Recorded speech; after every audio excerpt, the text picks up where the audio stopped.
One of the issues that we all have to face in life is the issue of submission to the Lord.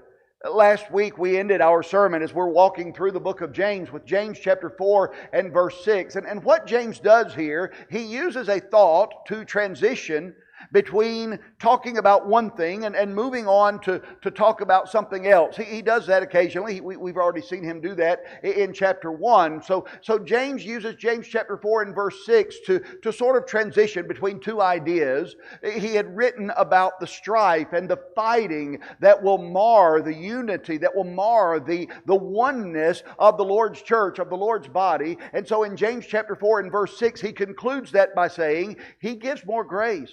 Therefore, he says, God resists the proud, but gives grace to the humble. And so what James is saying is, if we want to overcome the problem of strife, if we want to fix the strife and infighting, what we need to do is be humble.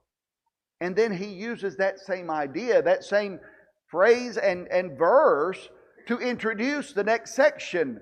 God resists the proud, but He gives grace to the humble. And in James chapter 4, verses 7 through 12, James shows us it's not a maybe for us to show humility.